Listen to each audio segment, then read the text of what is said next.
Seja muito bem-vindo, seja muito bem-vinda a mais um episódio do podcast Ponto de Encontro, parada obrigatória do propagandista do profissional da indústria farmacêutica que deseja, que quer alcançar alta performance. Hoje eu tenho a grata satisfação de receber um amigo, um cara que eu já conheço há longa data e que estava no pé dele para ele poder vir aqui gravar o podcast. Agora deu tudo certo. Seja muito bem-vindo, Daniel. Um enorme prazer te receber aqui. Ô, Elber, prazer é meu, cara. Obrigado pelo convite. Como você falou aí, né? A gente se conhece há muito tempo já. Diversos cafés virtuais a gente vem tomando aí no decorrer dos anos e deu certo, né? Conseguimos aí uma data. Apesar da correria, da tua agenda, da minha também, tô recém-chegado aí numa empresa, então, na minha atual empresa, quer dizer, a agenda estava bem carregada, né? Mas deu certo, cara. E vai ser um prazer compartilhar aqui um pouco da minha carreira com vocês, um pouco das histórias, meu ponto de vista, né? Acho que vale até a gente reforçar aqui, né, Albert, que estou aqui pelo Daniel, né, Sim. cara? Então, assim, opinião do Daniel, visão do Daniel, nada relacionado às empresas que eu já passei ou à empresa atual. E vai ser muito bacana bater esse papo com vocês. Pois é, um grande prazer te receber aqui. É uma longa data, antes da pandemia, que a gente se conheceu pelo LinkedIn. As pessoas que não Verdade. acreditam que o LinkedIn funciona, é uma excelente ferramenta de networking. O Daniel, eu conheci ele no direct de LinkedIn sobre um tema que eu sou apaixonado, e ele também gosta muito, que é inteligência emocional. A gente conversou, marcou um café, virou amizade, e aí eu pude acompanhar um pouquinho da carreira. E hoje a gente vai falar um pouquinho dessa carreira aqui, que como eu tenho a grata satisfação de ter ele mais próximo, eu sei de muitos movimentos que ele fez e como ele preparou, e foi essa uma das grandes razões para trazer ele aqui, um profissional de ponta da indústria farmacêutica que tem um planejamento de carreira muito bacana. Daniel, para todo mundo poder aqui ficar na mesma página e te conhecer melhor, eu queria que você fizesse um breve resumo aí da sua carreira para que as pessoas possam te conhecer um pouquinho melhor. Legal, vamos lá. Então, eu sou farmacêutico, né? Farmacêutico de formação aí, já faz esse ano, né? Fez 20 anos aí de formado, me formei em 2004 e logo que eu me formei, eu ingressei aí já comecei a trabalhar logo na sequência, né? Então, me formei no ano seguinte, comecei a trabalhar e comecei a trabalhar em drogaria, por onde eu fiquei ali 3 anos, e logo depois eu ingressei na indústria farmacêutica. Então, são 20 anos de carreira e 17 anos de indústria farmacêutica, né? A gente vai entrar nos detalhes aí mais adiante, né, Elber? Mas em resumo é isso aí: 17 anos de indústria, tenho 40 anos de idade. Falar um pouquinho também da minha vida pessoal aqui. Sou um cara extremamente família, um cara muito caseiro. Tenho um filho maravilhoso de 12 anos, fez 12 anos agora, né, no final do ano. Então, está entrando naquela fase, né, da pré-adolescência, adolescência, todos aqueles dilemas, né, Albert? Isso, para quem curte inteligência emocional, é fantástico, né? É um aprendizado Certeza. maravilhoso você ter um pré-adolescente em casa, cara. É demais. Minha esposa cursa arquitetura, né? Tá fazendo a segunda faculdade aí, também tomou coragem de dar esse passo, tá indo para o último ano de arquitetura. E agora é isso aí, eu tô em casa aqui com ele, é o que você falou, né? A gente tá falando de vida real, né, cara? Vida real, né? Antes da gente começar aqui a gravar, já tava ali colocando o prato de comida dele no micro-ondas, corre, moleque, toma banho, faz isso, faz aquilo, e aí a gente senta e grava um podcast. Parece que nada tá acontecendo, mas a casa tá caindo, né? Tem um Exatamente. terremoto. Esse é o mundo real, né? Não tem como a gente fugir dele, não. As Cara, pessoas acham que as coisas são assim, mas não é. Tem muitas coisas que exatamente. acontecem ao redor para a gente poder estar gravando aqui a coisa ao vivo. Ô, É Daniel, isso aí. eu queria trazer um ponto aqui que você falou, são 20 anos, 17 anos na indústria farmacêutica. Hoje a gente tem visto, né, uma grande demanda pelos profissionais de saúde, especificamente do farmacêutico aí na propaganda médica. Eu queria saber um pouquinho de você, assim, como foi que surgiu esse interesse pela indústria farmacêutica? Já era da faculdade? Foi ali quando você estava no ponto de venda? Como que surgiu esse interesse, essa transição para o mercado farmacêutico? Cara, eu te confesso que durante a faculdade eu nem imaginava que existisse essa profissão, assim, sabe? Na verdade, né, a gente, esperando em consultórios, a gente via sempre ali, né, o cara com a pastinha, esperando o médico, enfim, mas eu não tinha a menor ideia do que era a real profissão, né? O que se fazia, o que se estudava, né? Quais que eram os requisitos, enfim. Eu fui conhecer a profissão trabalhando na farmácia, e aí eu comecei a receber alguns representantes ali na farmácia, conversando, e aí eu comecei a conhecer esse mundo e entender um pouco melhor, né? Foi aí que surgiu o interesse. Por quê? Eu acho que é um pouco intrínseco, né? Esse comportamento que eu tenho de comunicação, preocupação com as pessoas, né? Gosto muito de gente, gosto de estudar, gosto de me atualizar. Então, todo esse cenário que foi desenhado para mim da indústria farmacêutica casava, né, fazia fit aí com algumas habilidades que eu tinha, que eu considerava que eu tinha. E aí eu falei, puxa vida, eu acho que, né, vale a pena eu tentar dar esse passo. E a minha entrada foi muito curiosa, porque eu sempre ouvi falar também, durante esse tempo aí de farmácia, né, trabalhando na farmácia, que precisava ter uma indicação, precisava ter um cara que te colocasse lá dentro, que era um universo fechado, realmente né, facilita se você tiver um network ali, enfim. Mas, cara, eu peguei uns fim de semana, sentei na frente do computador, abri o DEF, quem é mais antigo sabe o que é um DEF, né, que é um dicionário aí de especialidade farmacêutica, e aí ali fala sobre todos os medicamentos, e no final do DEF, cara, tinha a relação de todos os laboratórios que atuavam no Brasil, com o e-mail do laboratório, o site, o telefone. E eu sentei um final de semana, peguei o DEF, fui nas últimas páginas ali e comecei a cadastrar meu currículo em todos os laboratórios que tinham disponíveis ali no DEF, né? E aí um cara do Libs me ligou e marcou uma entrevista comigo. E eu entrei nessa vaga, entrei nessa oportunidade aí. Então foi sem indicação, foi realmente ali, né, se jogando para o negócio, e aí começou em 2007 lá no Libes, e aí começou essa trajetória. Mas na época, você falou de farmacêutico, na época o farmacêutico não era muito bem visto assim no mercado, sabe? É, as empresas entendiam que quem tinha formação técnica poderia discutir muito com os médicos, e não era essa a proposta era mais levar aquela propaganda feita, né? Aquela propaganda expositiva. Então, procurava-se muito publicitário, marqueteiro, administrador, né? A área de saúde, na época que eu ingressei, não era tão natural, né? Essa contratação. Mas hoje sim, hoje a gente procura cada vez mais profissionais que tenham aí competências, né, técnicas mais acentuadas, né, mais destacadas dentro do currículo. Recentemente a gente viu um boom realmente, alguns laboratórios dando a preferência, até um laboratório específico que só contrata hoje praticamente 100% de profissionais da área da saúde. Então, a gente vê uma valorização desse profissional, isso é muito bacana. E interessante isso que você trouxe, porque hoje as pessoas reclamam que o mercado é fechado, é que elas não passaram lá atrás o que era necessário para ingressar no mercado farmacêutico, porque não tinha um vagas.com, não tinha um Gup, não tinha Intake, um vagas.com, né, o Gup. E aí, o que acontecia? A gente tinha que ter realmente essa pessoa para intermediar. Você nem precisou, você foi por uma iniciativa própria, realmente, né? Foi. Quebrando todas as premissas de que precisava de alguém para poder indicar. Muito Foi isso aí, legal. foi isso aí, foi isso aí. Eu acho Daniel, assim, talvez, né, só concluindo essa questão aí, talvez tenha sido, né, 1 em 1 milhão, vamos falar assim, puta, meu, o cara de repente deu sorte, né, de seguir esse caminho e ter dado certo. Mas é legal a gente trazer esse case, porque com a gente certeza. quebra um pouco, né, aquele estigma que tem dentro da indústria, né, de que só entra quem tem realmente um conhecido, uma indicação, né? É possível sim entrar sem indicação e entrar através do teu currículo, das tuas competências, né? Ô, Daniel, eu falava isso hoje porque a palavra impossível para mim é uma palavra que eu risquei do meu dicionário, porque o impossível é o que ainda uma pessoa não chegou lá e fez, né? Alguém que teve a iniciativa, e eu tenho visto muito isso. Eu falava um tempo atrás, 2020 mais ou menos, ali, com uma pessoa de 40 anos que quisesse ingressar no mercado farmacêutico, eu falei assim, cara, desiste, vai procurar outra coisa, que aqui não vai ter uma oportunidade. Aí teve uma mentorada de 51 anos que conseguiu uma vaga como neófito ingressar no mercado farmacêutico. Foi a mais experiente que eu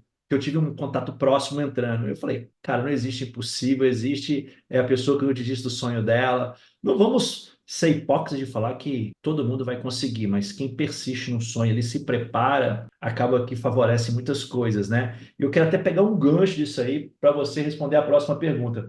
Eu tenho visto muitos farmacêuticos vindo hoje para propaganda médica e sofrido assim absurdamente, principalmente com o aspecto da propaganda médica. Tem um conhecimento técnico bem apurado, mas quando chega na frente do médico, vira um horror e tem enfrentado, até conversando com muitas pessoas, eu converso com muitos profissionais do mercado farmacêutico, pensando até em desistir da carreira por causa dessas dificuldades. Eu queria perguntar para você, como que foi a sua adaptação dessa saída do PDV para a propaganda médica lá 20 anos atrás? 20 anos atrás, não, 17 anos atrás, né? E o que que você fez para se preparar? Que naquela época também não tinham tantas pessoas falando, cursos, mentorias como a gente tem hoje. O que você fez para poder se desenvolver? Então, cara, assim, para mim, particularmente, né, no meu caso, quando eu fiz a transição, para mim não foi tão difícil, porque eu já tinha isso comigo, né? O lance da comunicação, gostar de falar, apesar de ter uma formação mais técnica,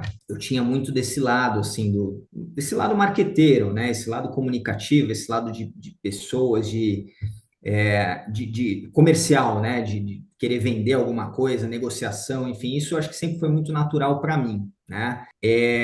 Mas eu acho que o que me ajudou muito, óbvio, né? Além de estudar muito sobre tudo, porque eu acredito que quanto mais seguro a gente está para falar de um assunto, menos nervosismo a gente tem ao se expor a alguma situação. Né? Então, você vai visitar um médico. Se você tem total segurança daquele tema que você vai tratar, é natural que você fique mais relaxado, né? Que você não tenha tanta tensão naquele momento. E um outro ponto que eu acho que desde sempre eu procuro ser assim nas minhas funções é aceitar que eu sou vulnerável. Né, cara, é aceitar que eu sou um ser humano e que eu vou errar pra caramba, como errei durante a minha carreira toda, mas eu vou errar tentando acertar, né? Eu acho que a autocobrança das pessoas, e aí pode ser o caso dessas pessoas que você citou, né, que ficam extremamente nervosas e pensam em desistir, de repente é uma autocobrança, né, cara? Algo que existe ali, a pessoa ela se cobra tanto para ser perfeito ali no momento da visita, né, no momento frente a frente ali com o médico, que além de gerar uma tensão naquele momento, e aí você sai totalmente do teu foco, porque você tá nervoso, e aí você... Cara, o nervosismo é péssimo, né? Assim, eu acho que é o nosso... Eu não vou falar que é o nosso pior inimigo, porque é bom a gente também sentir esse nervosismo em alguns momentos, isso faz bem. Mas ele realmente, ele desestabiliza, né? Todo aquele cenário. Então, acho que a partir do momento que você aceita que você vai errar, que você vai deslizar, que você vai esquecer alguma coisa, você vai esquecer o nome de algum estudo, que você não vai saber tudo que o médico te perguntar, e aí você fala para ele assim, olha, doutor, eu não tenho essa informação, mas eu volto com ela porque eu sei onde buscar. Eu acho que a partir do momento que você aceita isso, se torna mais natural e você tira um pouco do peso do teu ombro, sabe, dessa autocobrança. Mas para mim, particularmente, foi muito legal a transição, eu curti pra caramba o momento, e aí realmente eu me encontrei, sabe, profissionalmente. Eu falei, caramba, por que que eu fiquei 3 anos atrás de um balcão de farmácia, né? Eu poderia ter feito esse movimento antes. E naquela época não era como hoje, né? Com tanta informação para a gente ter acesso e saber. Então, muita coisa mudou de lá para cá e isso é bacana, porque a indústria hoje é beneficiada com muitos profissionais qualificados querendo vir para o mercado, né? Que se preparam antecipadamente. Eu acho isso muito legal. E as emoções, cara, a gente tem que sempre tomar cuidado, né? Então, eu vejo isso aí, concordo contigo, a insegurança ela potencializa o nervosismo. Então, quanto mais insegurança eu tiver, mais o nervosismo vai aflorar. E o médico sabe que no primeiro momento o representante tem um desconforto por causa da inexperiência ali. É o tempo que ele vai se soltando para fazer uma propaganda mais consultiva, uma propaganda que vai investigar mesmo como levar ali os benefícios daquilo que ele está propagando para o médico. Então, ter paciência um pouquinho. Eu sempre falo, tenha É isso paciência. aí, Os 3 primeiros meses parece que é uma loucura, mas depois a casa se ajeita, vai se ajeitando ali e tudo se entende. sem E já dúvida. que você não teve isso, quais foram as principais dificuldades que você enfrentou? Esse lado você não teve, mas com certeza tiveram outros desafios que você enfrentou. Quais foram essas principais dificuldades no início da sua carreira? Tiveram, cara, assim, eu acho que o principal deles é você saber administrar a tua própria gestão, sabe? É a autogestão. O que que é isso? Pô, na farmácia eu tinha o gerente que ficava comigo o dia inteiro, né? A partir do momento que eu passei a ser um representante, o meu gerente me acompanhava 2 vezes no mês. Então, eu tinha que gerenciar o meu tempo, eu tinha que gerenciar o meu trabalho, eu tinha que gerenciar o meu roteiro, eu tinha que gerenciar os meus resultados, né? Eu tinha que me gerenciar, né? Então, E isso é muito difícil, cara. Na verdade, não é que é difícil, você precisa se policiar muito para você não deixar escapar, sabe? Não, pô, hoje eu acho que, sei lá, eu vou mais cedo para casa. Pô, mas é o meu resultado que está em jogo, né?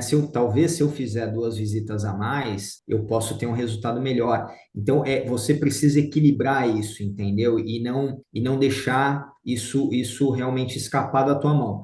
Acho que a autogestão foi o principal, porque até então eu não precisava me gerir, né? E a gestão também de todos os indicadores, né? Que passaram a ser coisa nova para mim. Então, assim, eu tinha uma meta de visitação diária, eu tinha uma meta de visitação mensal, eu tinha cobrança de vendas por produto, né? Então, pô, produto A eu tenho que vender tanto, o B eu tenho que vender tanto.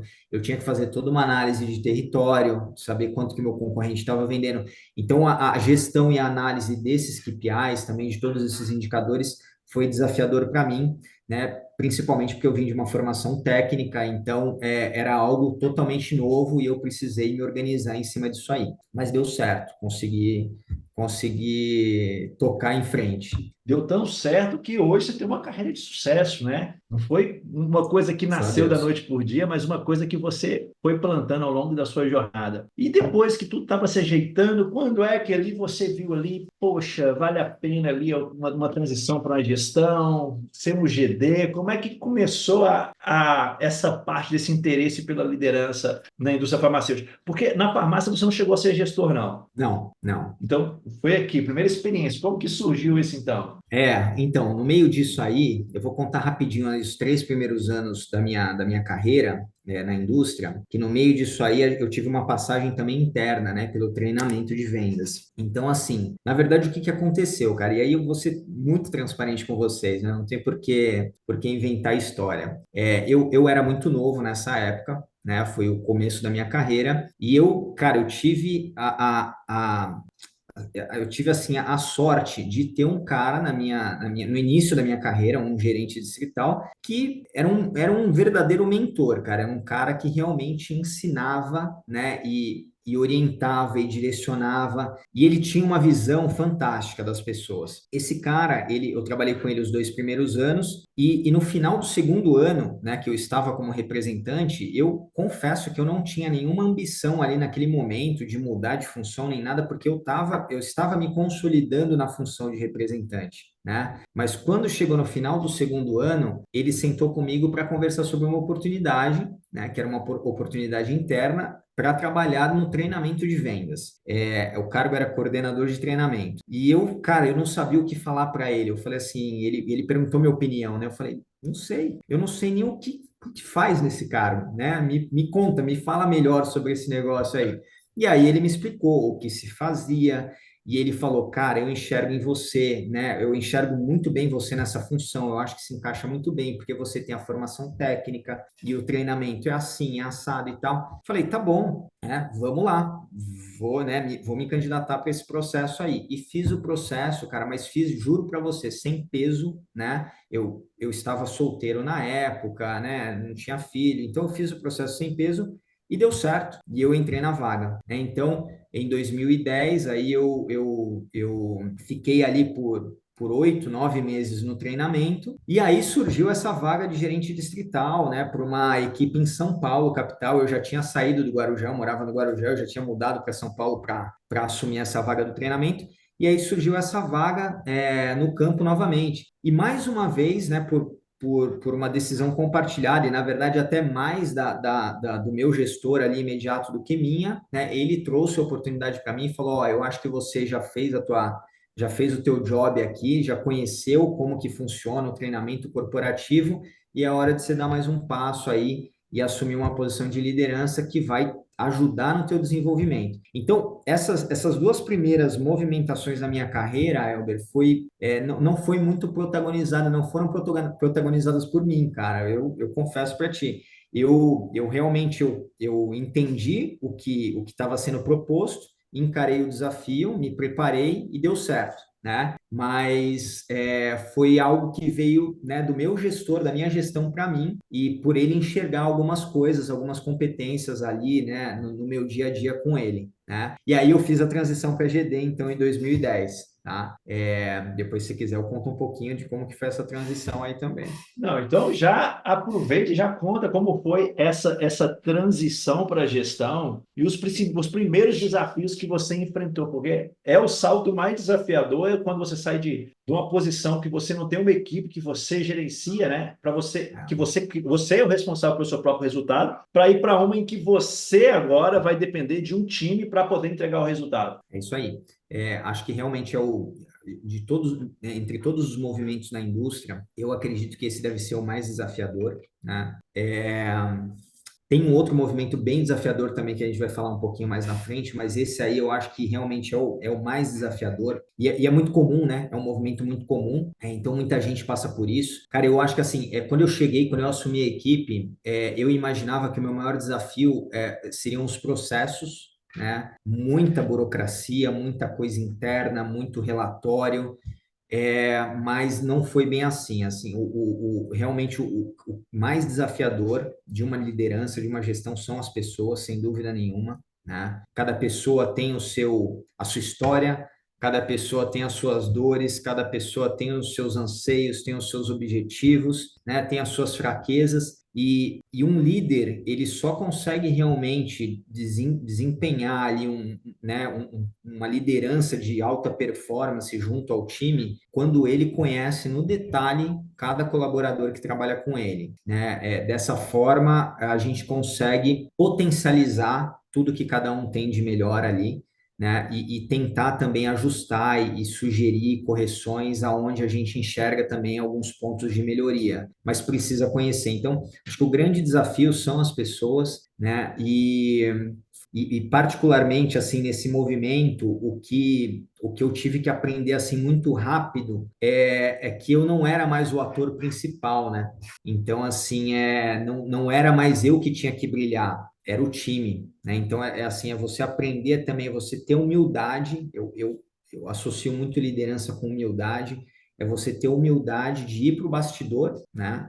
E falar assim, meu, agora meu time é que brilha, né? Eu projeto o Elber, eu projeto a Cristiane, agora é o momento do Leandro, né? E você vai trabalhando com as peças na tua equipe e ficando ali, cara, apagado nos bastidores, porque dessa forma, naturalmente, o resultado vem, você se projeta, a tua equipe te projeta, né? E as pessoas acabam enxergando o teu time de forma diferente. Mas é difícil no movimento que quando você sai de uma função que você é a estrela principal e passa a ter que atuar nos bastidores, é muito difícil.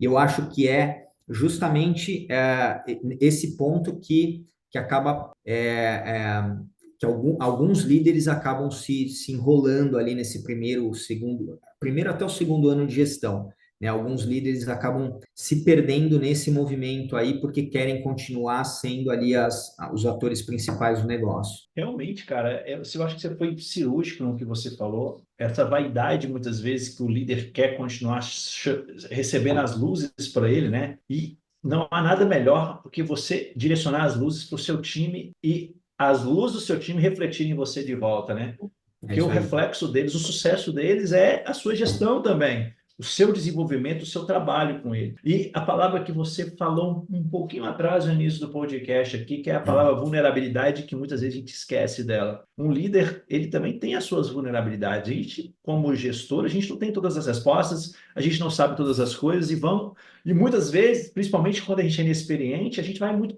na intuição. Por mais que você tenha feito algum treinamento, alguma preparação antes, na hora que surgem os desafios, você vai ser colocado em xeque, você vai ter que tomar uma decisão. E uma decisão que vai refletir em outras pessoas muitas vezes. Então, a gente tem que tomar esse cuidado também. Então, eu gostei dessa definição, que a gente deixa de ser o ator principal para levar a luz ali para a equipe e deixar eles. É Você basicamente isso já, aí. você me bateu um pouco a carteira porque falou que teve um movimento desafiador antes, mas teve outro mais na frente. Então vamos pegar esse novo não, esse desafio que você enfrentou recentemente, que foi a transição para a gestão no mercado não retail, né? Onde você assumiu ali a cadeira de GD na oncologia, nesse laboratório que você estava na época.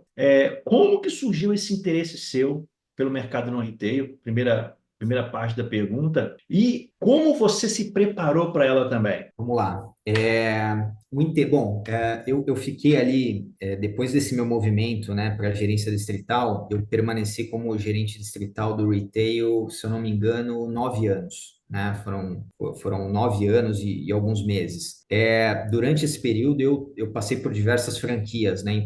Trabalhei com cardiologia, trabalhei com reumatologia, cardiologia e, por fim, eu trabalhei na linha respiratória, que era uma linha mais segmentada, né? Muito nichadinho dentro da empresa. Nesse momento, quando eu cheguei vamos chamar assim, de último degrau ali do retail, né? Que era onde todo mundo queria chegar, eu comecei a refletir um pouco mais. Lógico, eu acho que é a maturidade profissional, né, que você atinge, e eu comecei a refletir muito mais sobre a minha carreira, né? E aí, por volta de 2018, mais ou menos, que foi nesse período aí eu posso te falar que eu assumi as rédeas da carreira. Né? Então, assim, foi ali para mim, acho que foi uma virada de chave. Até então, eu vinha evoluindo, vinha progredindo na carreira, mas muito por conta de entregas, de performance, né, e de visões ali de gestores que trabalhavam comigo. Mas nesse momento, em 2018, eu comecei a refletir um pouco e comecei a pensar assim, pô, o que que falta, o que que eu já tenho, o que que eu já sei, o que eu não sei ainda. Né? E me veio aí essa ideia do no retail. Não sei por qual razão bateu na minha cabeça. Eu falei, caramba, esse movimento, né, eu ainda não fiz, eu não conheço nada, né? E eu acho que seria um movimento muito importante, muito legal para minha carreira. Isso foi em 2018. E aí, quando entramos em 2019, eu fiz alguns cursos, né? Então, eu fiz 4 cursos rápidos ali de acesso ao mercado, de oncologia, de gestão de contas, para começar a ter uma visão e ter também repertório para conversar com algumas pessoas do segmento pelo LinkedIn, né? Porque até então eu não sabia nada. Eu falei, caramba, como que eu vou começar a abordar essas pessoas se eu não sei nada de nada, né? Eu pelo menos preciso ter o básico, porque se eu tenho interesse, eu preciso ter essa informação básica para a gente começar a conversar e eu entender melhor esse cenário. Então foram 2 movimentos. Eu fiz alguns cursos e comecei a contactar algumas pessoas que atuavam nesse mercado de oncohematologia, né? Não só oncohemato, tá? Doenças raras também, né? Comecei a contactar e conversar com algumas pessoas aí. Obviamente que, conversando com essas pessoas, a minha vontade foi aumentando de fazer esse movimento, né? Porque você vai conhecendo mais o mercado e você vai vendo quão fascinante que é e diferente, né, do mercado retail. E, cara, aí eu vou te falar que quando a gente começa a se movimentar, parece não, eu tenho certeza que o universo começa a conspirar e te trazer algumas oportunidades e te apresentar algumas coisas no caminho, né? E, em 2020, então, eu terminei esses cursos, alguns contados em 2019, virou o ano 2020, surgiu uma vaga dentro da própria empresa que eu trabalhava na época, né, para a unidade de cuidados especiais, unidade não retail da empresa, né, uma vaga de GD. Eu falei, caramba, eu vou participar desse processo. E fui, participei, estava preparado porque tinha repertório, tinha conteúdo, tinha história para contar, mesmo não tendo experiência no segmento, né? E eu concorri a essa vaga com colegas de outras empresas que tinham já experiência na oncologia, e aí você vê a importância, né, de você realmente se preparar, e deu certo, e eu entrei nessa vaga aí em 2020, acho que foi julho, agosto de 2020. E aí começou a minha história no retail, foi em 2020 para cá. Não, legal. Eu acompanhei essa época, a gente já estava conversando bastante, e eu lembro que não foi fácil. As pessoas acham, ele foi fazendo tanto de curso, foi só fazer esse curso, mandou o currículo e pô, foi chamado. Eu vivi com você a situação, tentando articular também com algumas pessoas para poder também Foi, fazer com que o verdade. seu currículo chegasse. Então, tipo assim, como que é lidar com essa frustração? Porque eu sempre repito uma frase, Daniel, que é do Henry Ford. Existem mais pessoas que desistem do que pessoas que fracassam. Eu sempre carrego essa frase comigo. E eu vi isso com você. Então, tipo assim, é frustrante, mas como você fez para lidar e vencer essas dificuldades que foram colocadas aí para você? Cara, acho que o primeiro ponto é você realmente não desistir, como você trouxe, né? A persistência. Eu tô lendo um livro, é um livro em inglês que chama Fé não, Fazedores de Milagres, né? E aí o cara fala assim que para você achar a fórmula do milagre, né, e se tornar um fazedor de milagre, você precisa de dois pilares. Desenvolver dois pilares na tua vida. O primeiro deles é ter uma fé inabalável. Então, assim, independente do que aconteça na tua vida, se você acredita naquele teu propósito, naquele teu objetivo, nada vai te desestabilizar. Você vai continuar perseguindo aquilo e acreditando. E o segundo pilar é o esforço extraordinário. Então, é você dedicar também o esforço, e aí a gente pode trazer para a realidade, pô, eu vou fazer cursos, eu vou me preparar, eu vou fazer network, eu vou me esforçar para que aquilo aconteça. Mas o pilar mais importante é a fé inabalável. E é isso que eu venho usando há muito tempo na minha vida. Eu estou lendo esse livro pela terceira vez. Eu li esse livro em 2017. Depois eu passo o nome para vocês aqui direitinho. E é isso que eu venho praticando, sabe, cara? Assim, se eu tenho um objetivo, desde que eu assumi as rédeas da carreira, que foi em 2018, e eu falei, eu vou protagonizar agora, né? Chega de deixar na mão dos outros, aí eu já tenho maturidade suficiente para protagonizar. Desde que eu fiz essa reflexão, eu comecei a utilizar isso na minha vida, né? Se eu coloco alguma coisa na minha cabeça, cara, vira uma chave e eu não desisto até conseguir, né? Obviamente, pelos caminhos do bem, sempre procurando ali as melhores alternativas, sempre procurando ajuda, pedindo ajuda, enfim, nunca puxando o tapete ou passando por cima de ninguém, mas é determinação. Eu vou fazer, vai acontecer, né? Então, eu acho que mais ou menos isso, sabe, cara? Esse movimento todo aí, ele foi desafiador, mas eu acho que eu consegui porque eu não desisti, né? Porque as frustrações, cara, elas existem, né? A gente passa por isso a todo momento. E em cada negativa que eu tive durante a minha carreira, que eu confesso aqui para vocês que eu não fiz só esse processo, né? Esse processo foi na empresa que eu trabalhava, mas antes dele eu fiz uns 3 ou 4 fora da empresa, né? Agora eles podem saber, porque eu não estou mais lá. Eu fiz fora da empresa. E eu não passei nenhum, entendeu? Chegava na final, bombava e, cara, e agora, né? O que será que falta? O que será que falta? Mas não, a gente não pode desanimar. Realmente é ter a fé inabalável naquilo que a gente acredita, ir atrás. E tem um outro ponto, né? Eu sou um cara muito espiritualista. Eu acredito que as coisas elas acontecem no momento que elas tem que acontecer, cara. Você tem que estar preparado. Mas as coisas acontecem no momento certo. E depois a gente olha para trás e a gente fala: caramba, ainda bem que realmente não aconteceu naquela hora ou para aquela empresa, porque o que veio agora foi muito melhor, né? Então é isso aí. É preparo e fé que vai acontecer, que não tem como dar errado. Show, cara. E é interessante porque você falou que começou a se preparar em 2018 e isso aconteceu em 2020. Então, nós estamos falando de um delay de tempo de 2 anos de preparação. Não é coisa que acontece no estalar de dedos. E lidar com a frustração, principalmente no nível que você chegou de gestão, um gestor mais sênior, com experiência, sabendo que consegue entregar o resultado e batendo na trave, é um desafio para a gente, né? Continuar lidando. E logo depois, bateu, carimbou, agora eu estou no mercado no retail. Você já tinha a experiência de dentro do PDV, como rep, foi para o treinamento, voltou para a gestão da linha do mercado retail, fez uma movimentação como gestor no mercado não retail, e aí surge outra oportunidade na carreira para poder também servir de aprendizado, que foi a sua transição para gerente de produto na oncologia desse antigo laboratório que você estava. É isso E aí. como que foi sair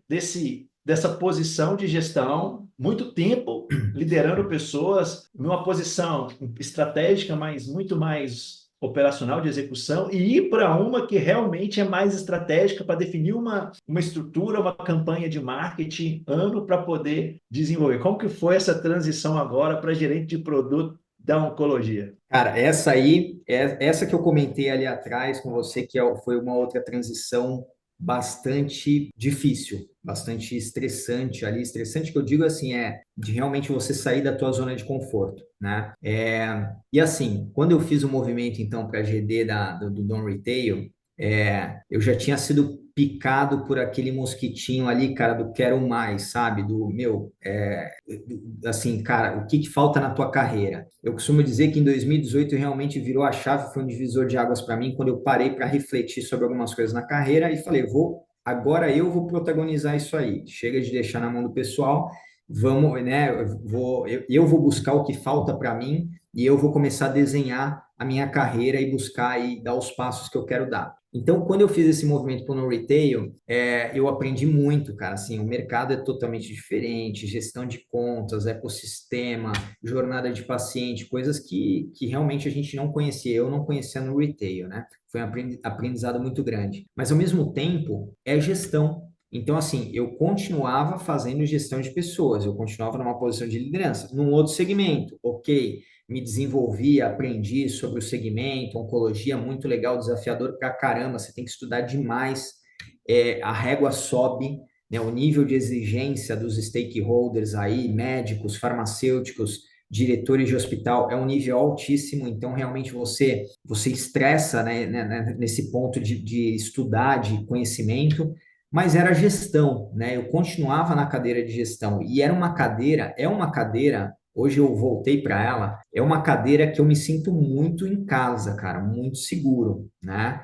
É, e aí eu falei assim, caramba, o que que falta eu carimbar, né? Eu gostei da tua palavra. O que que falta eu carimbar no meu passaporte, aqui na minha carteira de trabalho, né? O que que falta eu conhecer? E aí veio o marketing na minha cabeça. Eu falei, caramba, marketing, né? É um movimento importantíssimo para uma carreira na indústria farmacêutica. Eu acho que vai me trazer uma visão corporativa gigante, né? Vai me transformar profissionalmente. E eu não tenho essa passagem. E assim, eu já estou chegando perto dos 40 anos e eu preciso fazer aí acontecer esse negócio. E aí, bora estudar. Me matriculei numa pós-graduação de marketing em 2020, eu mudei em 2020, no meio de 2021, comecei ela em agosto de 21 e concluí em agosto de 22, essa pós em marketing. Foi online mesmo, mas foi muito bacana. Matriculei na pós em marketing. E aí o universo conspirando de novo, em 22, abril, surgiu uma vaga de gerente de produto lá na oncologia. Falei, caramba, não é possível, né, cara? Muita coincidência. Eu estou estudando marketing, surge a vaga no marketing. Sentei para conversar com o diretor da unidade. Ele falou: cara, você está estudando, você conhece o portfólio, bora, vem para dentro da empresa e vamos ver o que que acontece. E aí saí para caramba da zona de conforto totalmente. Foi extremamente estressante. Eu assumi a posição em julho. Em agosto, a gente começou a construir já plano de marketing para 23, né? E eu não fazia ideia do que era esse negócio de plano de marketing, cara, por onde começava, aonde eu buscava dados, PowerPoint, um monte de gráficos, 70 slides para montar. Cara, foi estressantíssimo, assim, realmente foi muito pesado. Eu acho que na minha carreira foi mais pesada essa transição do que a transição para a gente distrital, se eu parar para fazer um retrospectivo aqui. Mas, cara, ao mesmo tempo, acho que tudo que te estressa muito, tudo que te tira muito da zona de conforto, te desenvolve pra caramba, né? Eu acho que é muito Com certeza. proporcional, né? É muito proporcional isso aí. E para mim foi um desenvolvimento absurdo. Tanto pessoal quanto profissional, porque pessoal também eu tive que ser muito resiliente, cara. Eu moro em Sorocaba e eu ia para Guarulhos 3 vezes por semana. Eu acordava 4:30 da manhã, saía daqui 5 horas da manhã para chegar lá no escritório às 6:30. Então, 3 vezes por semana, cara, durante um ano e meio. Então, assim, foi muita resiliência, sabe? Muita força de vontade realmente de fazer né, fazer com que aquilo acontecesse e não desistir logo, né, para falar, não, eu vou voltar para a demanda, porque aí eu tenho uma qualidade de vida maior e tal. Foi muito engrandecedor para mim, cara, tudo que eu aprendi. Eu falo que eu sou um profissional totalmente diferente, né, muito melhor, muito mais maduro, agora que eu estou retornando para a demanda, né, mas com essa visão corporativa, essa visão estratégica que eu adquiri no marketing. Para mim, foi fundamental essa passagem. Aposto que você, aquelas pedrinhas que você tacava lá atrás, criticando aquelas estratégias, falou assim, poxa, por que que eu fui jogar aquelas pedras? Agora eu tô vendo as pedras que eu tô tomando aqui. Não é Cara, assim como eu acho que é, não achava que era. exatamente. O mundo dá volta, a gente tem que tomar realmente cuidado com o que a gente fala, né? Se a gente julga, né, uma função ou julga alguém, porque para julgar a gente precisa conhecer muito. E normalmente as pessoas Exato. julgam por um conhecimento superficial, né? Com certeza, cara. E eu quero, você já falou sobre isso, né, cara? Que da sua carreira, essa transição para o marketing foi a que mais te desafiou. E eu te pergunto, o que que você fez para lidar com isso? Você falou resiliência, mas você foi atrás de ajuda? Qual outra ajuda que você foi atrás? Cara, eu comecei assim, não foi exatamente decorrente disso, mas um pouco antes, né, que ali por 2020, ali, acho que logo depois do período da pandemia, eu comecei a buscar muito um desenvolvimento mental, sabe, assim, trabalhar muito assim com cuidado, um cuidado mental. Sempre cuidei muito da saúde, academia, exercício e tal, físico, né, saúde física, e nunca havia me atentado à saúde mental. Eu acho que a pandemia ela trouxe um pouco disso para gente, né?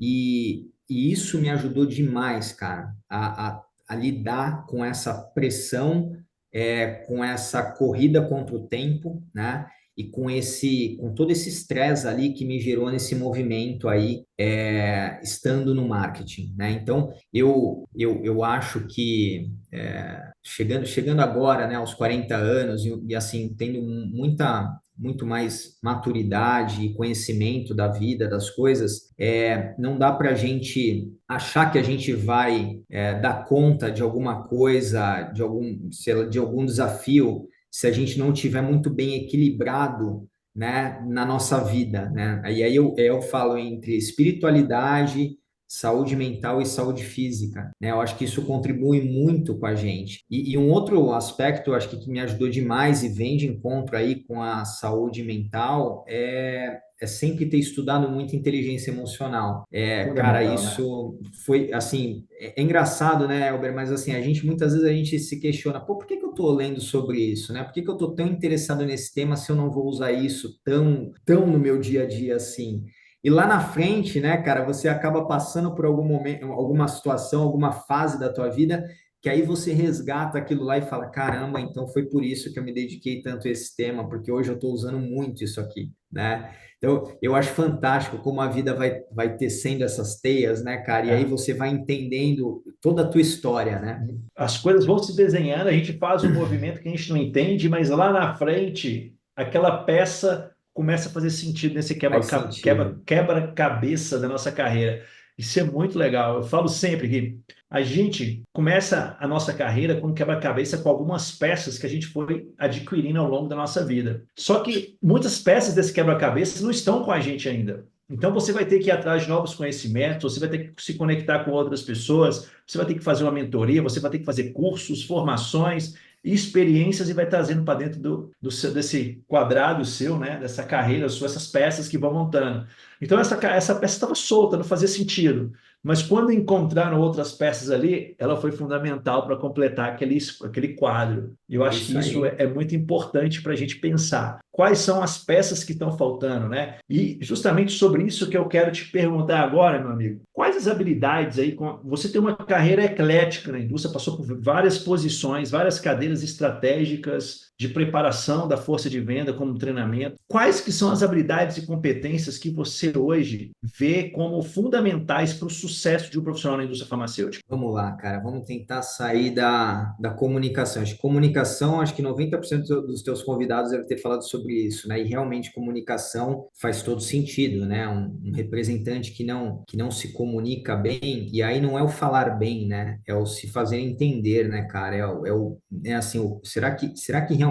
E é engraçado porque a comunicação, ela é um desafio para mim até hoje, né? Não foi só quando eu comecei, porque eu preciso a todo momento me perguntar se o que eu falei para o meu time realmente se eles entenderam, sabe? Se, pô, será que o que eu falei eles entenderam corretamente e tal? E eu preciso comprovar essas coisas, né? É. Então Comunicação não é aquele negócio, né? Comunicação não é o que eu falo, é o que o outro entende. é isso aí, é isso aí, esse é o ponto, né? Então, mas eu acho que comunicação, né, já está bem batido aqui, acho que todo mundo deve ter falado sobre isso. Vamos tentar sair um pouco disso, assim. Eu acho que, cara, ó, foco em resultados, né, cara? Não foco no resultado. Foco, eu acho que melhor, foco na solução de problemas. Cara, todo líder, toda empresa quer alguém que foque em resolver problema, que resolva problema, porque problema é o que a gente mais tem, né? E muitas pessoas focam nos problemas, né? Pô, tá acontecendo isso, tá acontecendo aquilo e tal. Então, eu acho que você se diferencia muito se desde o primeiro momento ali num processo seletivo, numa entrevista, você focar na solução dos problemas e não nos problemas, né? Eu acho que eu acho que essa é uma competência aí que deixa a pessoa aí em uma posição de vantagem frente aos pares e à concorrência em geral, né?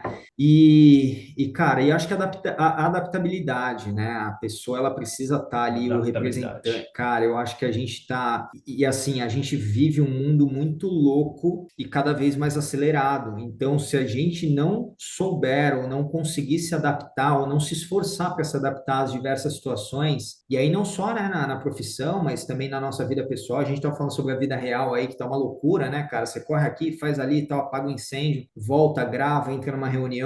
A gente precisa ser adaptável, né? E para a gente se adaptar, eu acho que a melhor forma da gente conseguir se adaptar a diferentes cenários é a gente entender que nós somos vulneráveis. E aí vem, né, de novo a palavra vulnerável aí, porque Retomamos a palavra. retomamos, porque se eu não entender que eu sou vulnerável e que eu erro, eu vou ter dificuldade em me adaptar a novos cenários, porque toda adaptação vai gerar uma zona de conforto e eu vou ter medo de errar, eu vou me autocobrar. Então, eu acho que está tudo relacionado aí, sabe? A gente precisa aceitar que vai ser difícil o começo, que a gente vai errar, vai tropeçar, mas que vai se resolver, né? Então, eu preciso ser favorável à adaptação, né? Porque um cara que é muito resistente, ele acaba criando algumas Mais barreiras bloqueio na ainda, carreira mais dele. dificuldade. Exatamente. É Exato. isso aí. E, Isso e aí. hoje, no mundo que a gente vive, a adaptabilidade é essencial, porque todo momento está mudando alguma coisa, eu preciso me adaptar rápido para poder testar novas maneiras de entregar o resultado. Então não tem jeito. É Concordo isso aí. mesmo. E ele é um fruto da inteligência emocional também, né? Quanto mais eu tiver uma inteligência emocional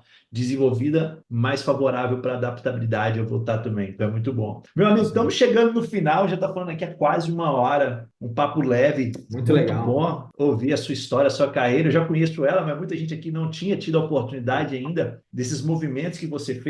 Eu queria que você deixasse aqui conselhos para a turma. Quais conselhos você pode deixar aqui para um profissional que quer alcançar uma carreira sólida, sustentável, de fazer várias movimentações como você fez aí, sempre está se reinventando? O que você deixa de conselho para eles? Cara, vamos lá. Acho que o primeiro ponto aí, né? Já falei sobre isso, mas seria o meu grande conselho aqui, tome as rédeas da tua carreira, né? Então, se você tem um objetivo, né? Primeiro, né? Traça os teus objetivos, né? Porque para quem não sabe onde vai, aonde quer ir, aonde quer Qualquer, chegar, não qualquer caminho é serve. qualquer caminho serve, cara, qualquer ventinho leva, né? Então, primeiro, né, trace os teus objetivos, né, saiba onde você quer chegar, defina os teus prazos, né, o teu timing em cada função, em cada empresa, em cada posição. Eu sempre falo para, né, para os meus liderados, muitas vezes a gente tem conversas difíceis, né, puxa, eu ainda, né, estou esperando minha promoção, pensei que viesse esse ano e tal, e a gente sabe, cara, como que funciona o mundo corporativo, a gente precisa ter aquele headcount aberto, né, ter aquela posição para sênior aberta para É. a gente conseguir movimentar, não está tudo na nossa mão. E eu sempre falo para eles: vocês precisam ter o timing da vida de vocês, né? Então, se você acha que não dá mais para esperar, cara, o mercado está aí, né? Então você precisa ser o O protagonista do movimento, negócio, exato. sabe? E realmente definir para onde você quer ir, o momento que você quer ir, e aí entram aqueles dois pilares do livro, que eu vou compartilhar com vocês o nome, que é, meu, você definiu para onde você quer ir, o prazo que você se dá para isso é ter fé naquilo, acreditar piamente naquilo, de forma inabalável, mesmo que seu pai, sua mãe, sua esposa, seu marido falem, não, cara, você está viajando, você não vai chegar nesse, é muito para você. Cara, tenha fé, não deixe ninguém abalar isso aí, e o esforço, né, Albert? Então, assim, se prepare, né? E aí, acho que eu trouxe alguns exemplos aqui que sempre que eu comecei a me preparar para algum movimento, o universo conspirou e as coisas aconteceram e a oportunidade surgiu, né? E eu estava preparado. Pode Mas ser que você se preparou, né? A preparei. preparação antecedeu sempre as oportunidades, porque não adianta nada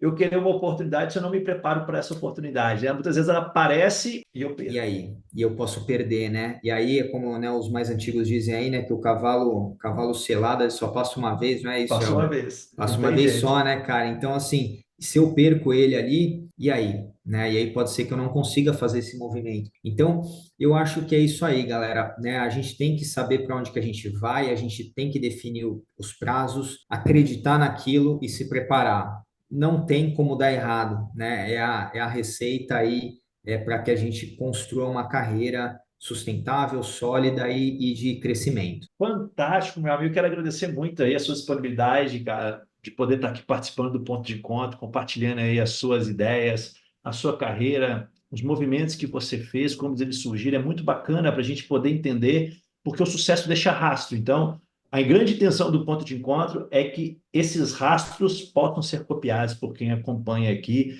São peças que cada um vai deixando, cada participante. Então, é muito legal. Quero agradecer muito a sua participação, a sua disponibilidade, cara. Seja sempre bem-vindo, as portas aqui do Ponto de Conta estão abertas para você. Obrigado, Elber. Eu que agradeço o convite. Você sabe que a hora que você chamar aí a gente se organiza, né? É só a gente acertar as agendas, mas vai ser sempre um prazer estar contigo e estar com essa galera aí que eu tenho certeza que todo mundo aqui está aqui com esse propósito de evoluir, de crescer e de fazer a diferença. Então é um prazerzaço compartilhar algumas histórias com vocês. Show de bola. Eu quero agradecer você também que acompanha o Ponto de Encontro, que está aqui assistindo mais um episódio 29 com o Daniel George, falando um pouco sobre essa carreira tão sólida e bonita que ele construiu na indústria farmacêutica. Eu quero te convidar agora para curtir, comenta esse episódio, compartilhe para que a gente possa fazer esse movimento alcançar mais e mais pessoas. Em breve, mais um episódio aqui no Ponto de Encontro, trazendo mais um gestor, alguém com uma carreira sólida de sucesso para compartilhar essa história com você. Muito obrigado e até a próxima. Fui!